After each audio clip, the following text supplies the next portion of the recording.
Kameja somok biikab Nandi Hills kouni. Mi kandoik alake chebunu olinyo oli chekiba. Ang yemite olimbo lem kakebae omena ak samakinik kopokityo akilishek ipkorute keeta kole anendet ane asoe matkoek president Arap Ruto. Yorongal amache ateben ak biikab kai ngotko mutai ko president Arap Ruto amu nematiny koeku president Arap Ruto ako kakole chito asoe matkoek president Arap Ruto Watu wetu wameanza kukundua, kwa sababu wale ambao wanajifanya ati ni watu wetu, they want to protect us, ati ni viongozi wetu, pia na wao wanatuibia mpaka sisi, wanatuibia mahindi kule nyumbani.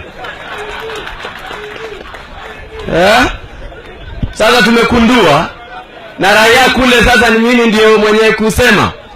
Ukienda kule Rift Valley mimi ndio mwenye kusema. Mkisikia Waluya wakisema vindu vijenjanga, hata kule kwetu vidu imejenjanga, imebadilika. Kwa sababu unajua mwizi ni mwizi, atakuibia kama mtoto wake, atamuibia mzazi wake, ataibia mduku yake, jirani, awajali kila mtu. Wezi ni wezi. Walikuwa wanajaribu unajua juzi walikuwa naomba nyinyi msikuje ndani tukae pamoja kwa serikali. Lakini kwa watu wa Mungu kama Mheshimiwa Ketere, nini ambao tunasoma Biblia. Biblia inasema tumpende jirani mwetu jinsi ambavyo tunajipenda wenyewe. Watu wa hapa sisi ni jamii moja. Watu wa kule kwetu wanawapenda sana, lakini vitina ililetwa wakaongea mengi.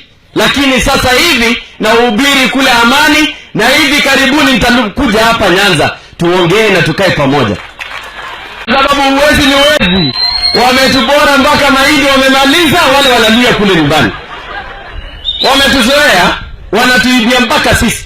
Na unajua watu wakiiba, juzi niliuliza kwa sababu walinipigia simu wakaniambia sasa wewe naona unaanza kukoroga mambo na mimi naomba kura 2022.